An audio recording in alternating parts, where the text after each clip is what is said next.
আপনি যদি গত সপ্তাহের উইকলি ফরকাস্ট ভিডিওটি দেখে আসেন তাহলে কিন্তু আপনি জানেন যে আমি যে ফরকাস্ট দিয়েছিলাম আমার অ্যানালাইসিসের উপর বেস্ট করে মার্কেট কিন্তু আমার অ্যানালাইসিস অনুযায়ী হয়েছে।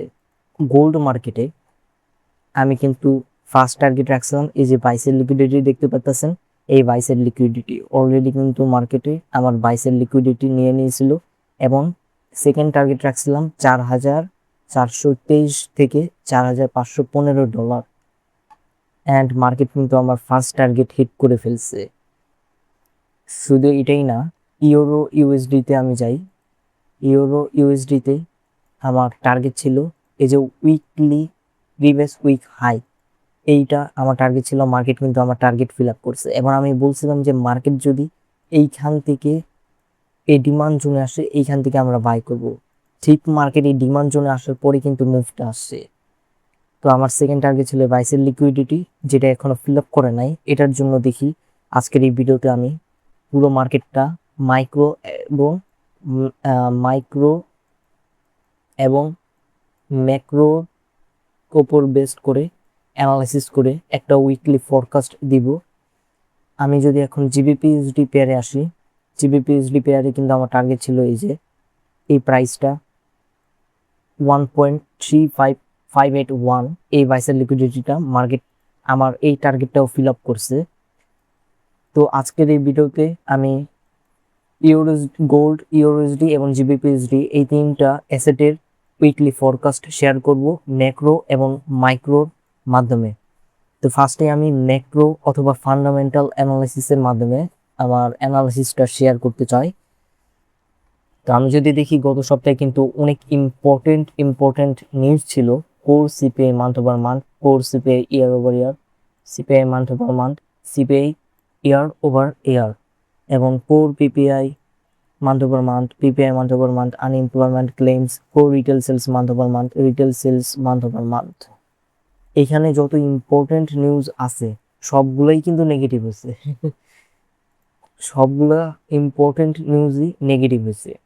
এখন নেগেটিভ হওয়ার ফলে কি হয়েছে, গত সপ্তাহের এইসব নিউজ ইভেন্ট মন্দ আসার কারণে ফেড রেট কাট করার চিন্তা করবে বা করতে পারে।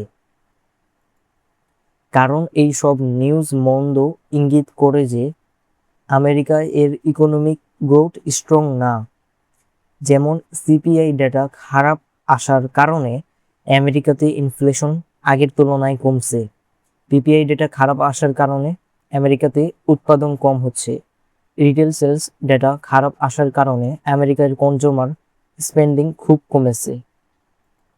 তো এইটা মূল বিষয় না, মূল বিষয় হলো আপনাদেরকে চেইনটা বুঝতে হবে। সবাই মনে করে যে ফরেক্স পেপারতে গেলাম, ফরকাস্টের তুলনায় অ্যাকচুয়াল কিরকম হচ্ছে সেই অনুযায়ী আমরা ফান্ডামেন্টাল অ্যানালাইসিস করে থাকি। অ্যাকচুয়ালি না, আমাদেরকে চেইনটা বুঝতে হবে। চেইনটা বুঝলেই আপনারা ফান্ডামেন্টাল অ্যানালাইসিসের মূল গেমটা বুঝতে পারবেন। তো চেইনটা যদি আমরা দেখি, এই নিউজগুলোর উপর ভিত্তি করেই কিন্তু আমি চেইনটা মেক করেছি। তো এই চেইনটার মাধ্যমে আমরা দেখতে পারতেছি গত সপ্তাহের যে নিউজ ছিল এই নিউজগুলোর চেইনটা এরকম ঠিক। ইনফ্লেশন কমছে, ইনফ্লেশন কম হওয়ার কারণে কনজিউমার স্পেন্ডিংও কমছে। কনজিউমার স্পেন্ডিং কম হওয়ার কারণে আমেরিকাতে উৎপাদনও কমছে। উৎপাদন কমলে জিডিপিও কমছে। জিডিপি যখন কমবে তখন সেন্ট্রাল ব্যাংক সুদের হার কমানোর চিন্তা করবে। যখন সুদের হার কমানোর চিন্তা করবে তখন ট্রেজারি বন্ডের ইল্ড অথবা সুদের হার কমার কারণে ট্রেজারি বন্ডের যে একটা লাভ আছে ওই লাভটাও কমবে। যখন লাভ কমবে তখন ফরেন ইনভেস্টর ট্রেডার তারা কি করবে, সেই বন্ড সেল করে, ডলার সেল করে অন্য কান্ট্রির কারেন্সি কিনে সেই দেশে বন্ডে বিনিয়োগ করবে। এতে কিন্তু ডলার বিক্রি হইতেছে। ডলার বিক্রি হলে কিন্তু সাপ্লাই বাড়ে এবং সাপ্লাই যখন বাড়ে তখন ডলারের দাম কমে। তো আমরা একটু এইটার মাধ্যমে দেখি, আলটিমেটলি কিন্তু ডলার সব দিক দিয়ে দুর্বল। যখন ডলার দুর্বল হবে তখন euro, GBP, JPY, New Zealand dollar, Australian dollar, gold, silver, US oil etcetera যেসব অ্যাসেট আছে এসব অ্যাসেটের ভ্যালু কিন্তু অথবা দাম কিন্তু বৃদ্ধি পাবে।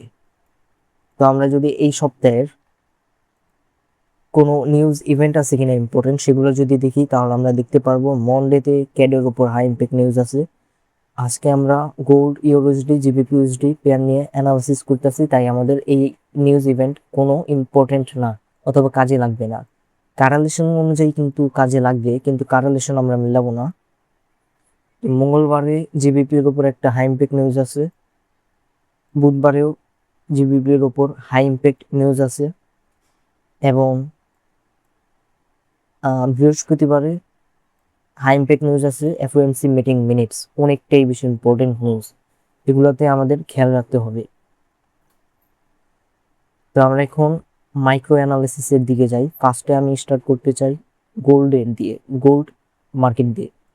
উইকলি টাইম ফ্রেমে যাই। উইকলি টাইম ফ্রেমে আমি দেখতে পারবো প্রিভিয়াস উইক ক্যান্ডেল এর আগের উইক ক্যান্ডেলের হাইয়ের উপর বডি দিয়ে ক্লোজ করছে, একটা বুলিশ সিনারিও। কিন্তু কিন্তু দেখেন ডেইলি টাইম ফ্রেমে এখানে যে একটা বাইসের লিকুইডিটি আছে, এই বাইসের লিকুইডিটি মার্কেট নিয়ে ফেলছে, এবং এখানে একটা অর্ডার ব্লক আছে ডেইলি টাইম ফ্রেমে, এই অর্ডার ব্লকটা ট্যাপ করে ফেলছে। মার্কেটে যখন লিকুইডিটি নেয় অথবা এক্সটার্নাল লিকুইডিটি নেয়, তখন মার্কেট ইন্টারনাল লিকুইডিটি নেওয়ার জন্য নিচে আসে। এখন যদি মার্কেটে এরকমটা হয় 1 আওয়ার টাইম ফ্রেমে, 1 আওয়ার টাইম ফ্রেমে দেখেন একটা জিনিস আমরা দেখতে পারতেছি, মার্কেটে এখানে এটা ছিল হায়ার হাই, এটা ছিল হায়ার লো। তো মার্কেটে হায়ার লোটাকে বডি দিয়ে ক্লোজ করছে অথবা মার্কেট স্ট্রাকচার শিফট করছে। আমি এটাকে ড্র করে দিই।